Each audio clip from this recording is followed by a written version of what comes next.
Well,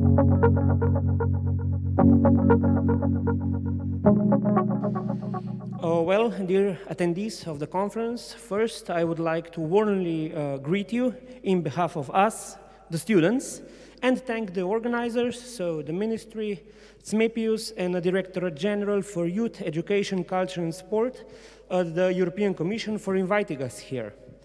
We actually find it extremely important that you want to hear our voice, the voice of young people, because we believe that only together we will be able to come through this digital transformation of education as the winners. Both students, lecturers, and of course the other stakeholders of the educational system. For today's presentation, my colleagues have prepared a short view of our seeing the education in the past, nowadays, and in the future. And me, myself, I will be more active tomorrow at the ministerial panel. So thank you again, and let's listen to the presentation. So yeah, welcome everybody. So me and my dear colleagues decided that I have the best long-term memory, so I will bring you back to the past. It's not so long ago because I'm probably one of the youngest persons here in the room, but it was about year 2003 when I entered the learning process. It started with 6 years in our country, and as you can see, I was a pretty cute boy. And I can say that I was still a part of traditional school in our country. It's not so long ago, like I said before, but it's still 18 years ago, and in that time, for example, not anyone had a mobile phone even in our country. And teachers were mostly use board and piece of chalk to write some important stuff to children's, and there were no interactive boards as teachers can use now.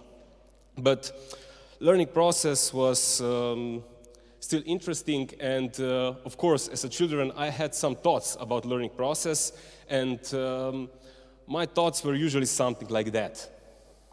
So, school is boring, teacher talking all day, that doesn't interest me much, and so on, and I was probably thinking more of watching Tom and Jerry when I come home than about thinking about learning. But yeah, like I say, I will explain some my experiences of traditional learning in our country. First, I will talk about the things I didn't like very much, and then I will show you some things I still like very much about learning, and I think that no matter about technology, teachers should stick to them, and no technology can replace those things. So yeah, this was me, probably most of the time at the classroom. Like I said, I didn't find many of the things the teacher said I didn't find interesting or useful. The teacher for me was just one grown-up person or adult, if you wish, that was just talking all day and using, like I said, board and piece of chalk. But the things I like were connecting with my friends. I was taking the bus to go to school, and I was always enjoying the time I spent on the bus with my friends. But at home, I still remember my parents were helping me pretty much with homework and some projects, like, for example, making some posters. I wasn't able to do this alone, so my mom was always angry, and she was always, yo, you could do this by yourself, but at the end of the day, she always came to me and helped. So these are 4 things I remember the most, and I didn't like them that much, except for bus drive. So now I would like to ask you to go back in time, maybe further than to year 2003, and I would like you to think about things that you remember the most about your early stages of schooling. For example, when you were 6 or 8 years old, what you remember the most, and I would like you to submit your answers to the Mentimeter here on the table. We are talking about digital technology all day, so now let's use some of it.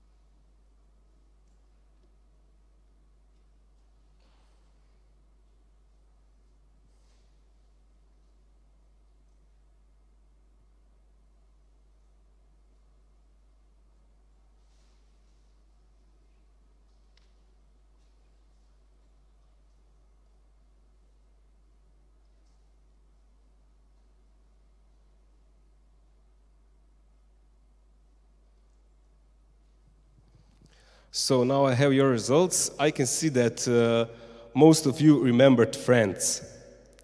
That's nice to hear. We all make some friends in early stages of our schooling. And we are probably friends with them now as well. And now, like I said, I will talk something about things that I remember as very good in my time of learning process. So, first thing probably was working in the lab and practicing in the gym. I always like chemistry classes because they were active. We could mix some substance together, and it was always something interesting. And I should, teachers need to stick to that. And if you ask me, the thing that you do in the laboratory, no digital technology can replace, in my opinion. There are some good alternatives, but not as good as the real stuff. The third thing is discovering. Discovering in the nature, discovering new things, it's something very important. And last but not least, making your own products. Sometimes I think teachers and students, especially students, are really amazed by their ability to make something great. And I think that this is very important for their growth in the future. And I said last but not least, I can tell you a secret. There's a thing in school that no digital technology can replace it. You know what that is?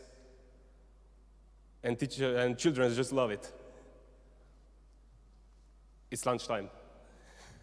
Thank you.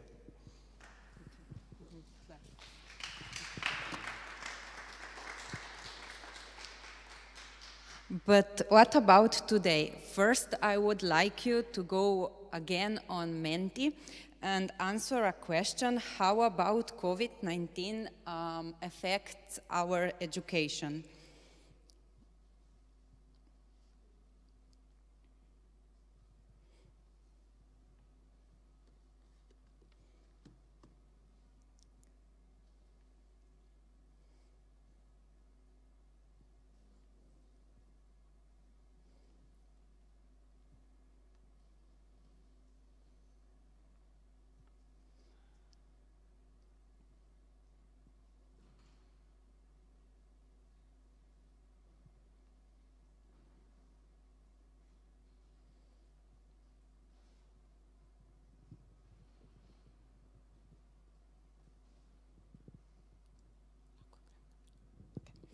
Now I think you had enough time to answer the question, so we are going to move on.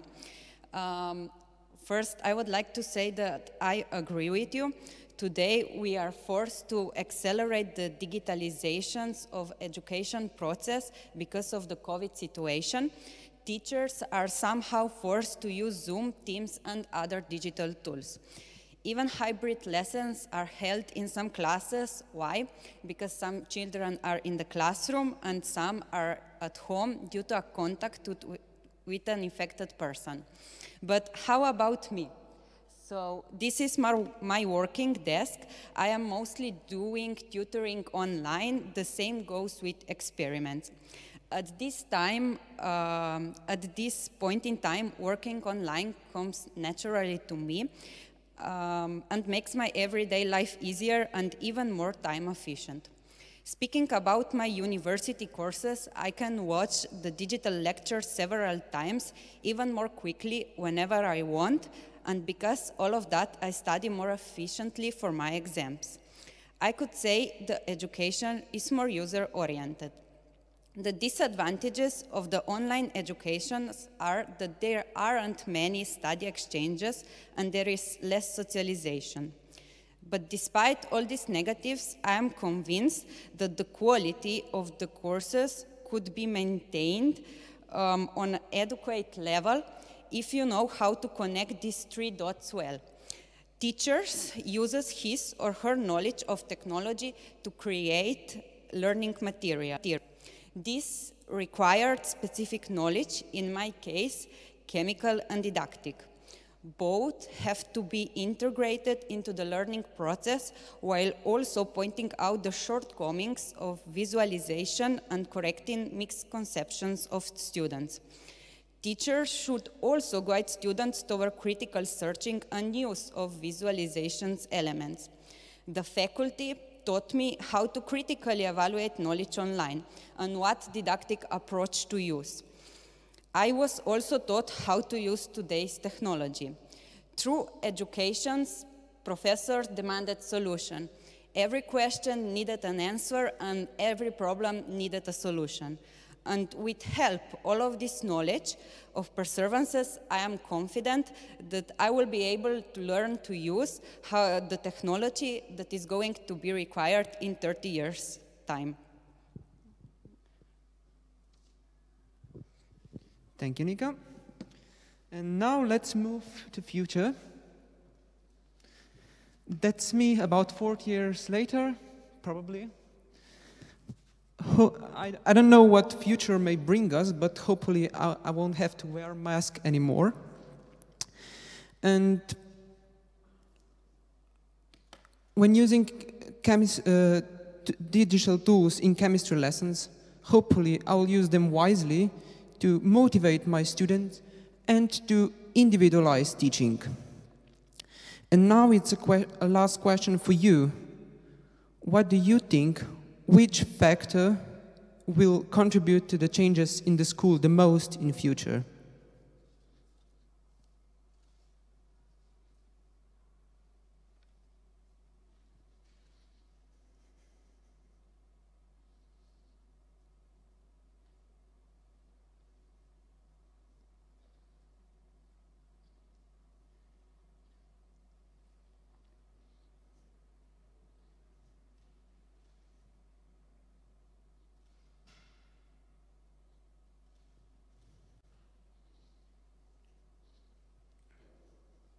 I see there are already some answers, and most of them, they say it's a digital technology that will affect schooling in the future.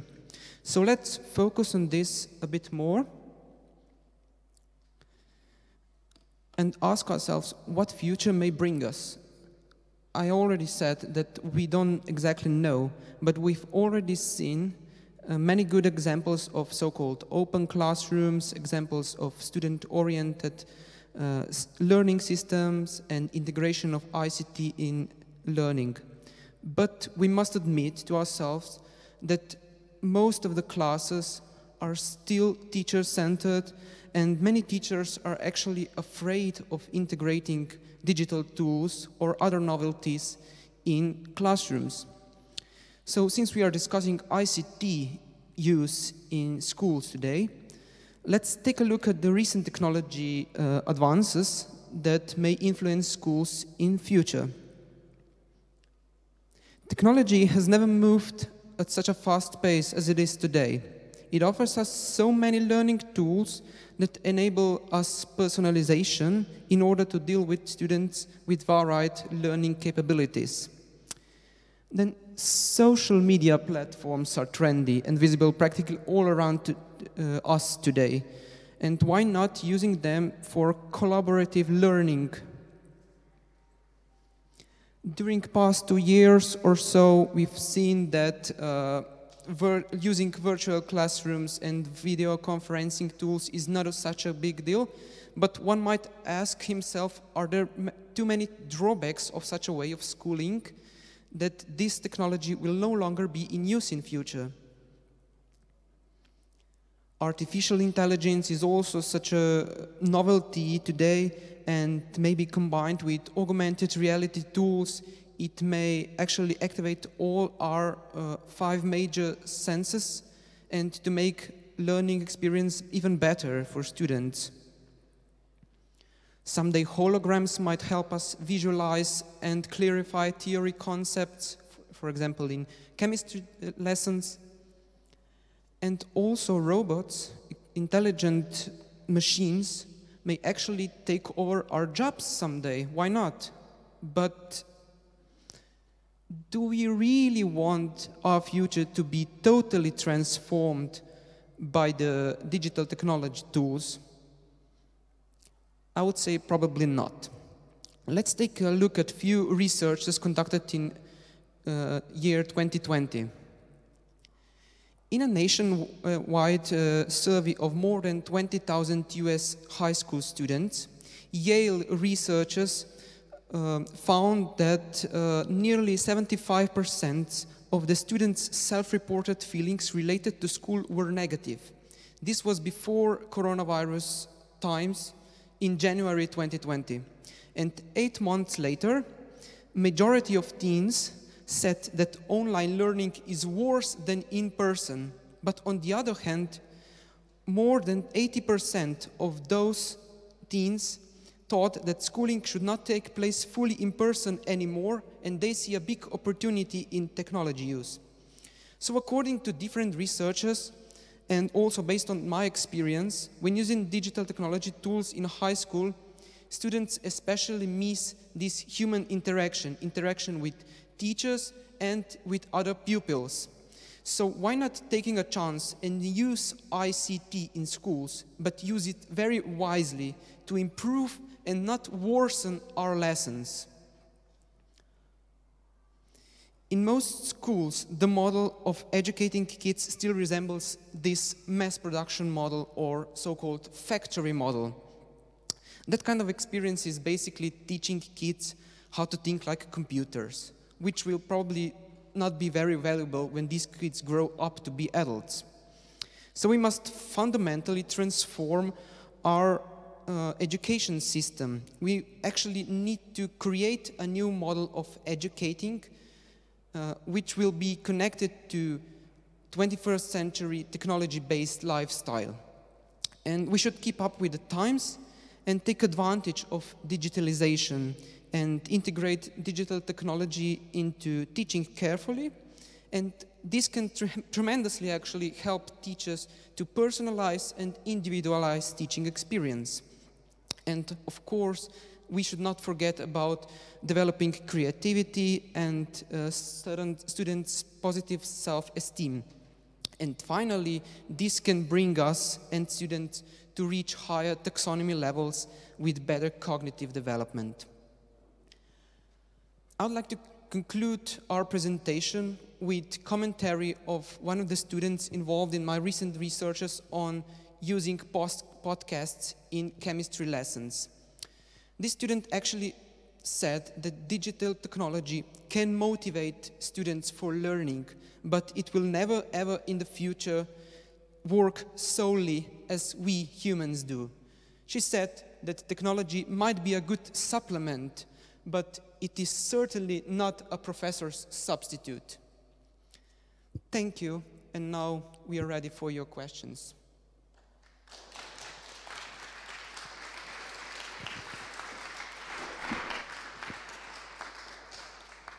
Thank you very much for your presentation, for sharing your views. As we don't have much time left, we can take only one question. So please, who would like to ask this question from the audience?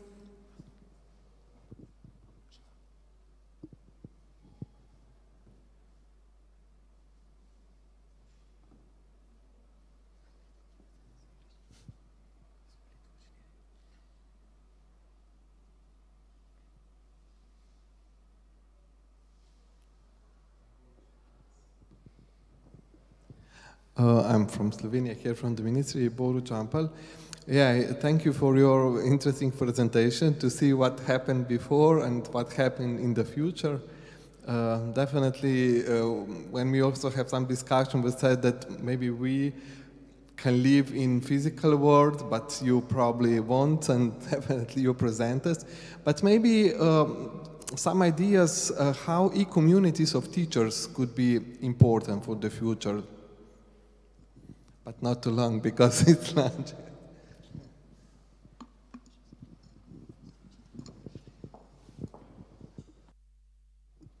So if I understand you right, you're asking how the teachers will be important in the future. Is that right? Yeah, I think that one of the most important things in connecting teachers is that teachers could let's say, bring their ideas together. You know, one teacher, for example, is working with one program, with one digital technology, and the other one is using different technology. And when they are discussing about using those two things together, maybe they can come up with something even better, even more efficient for learning process. That's what I think it's very important.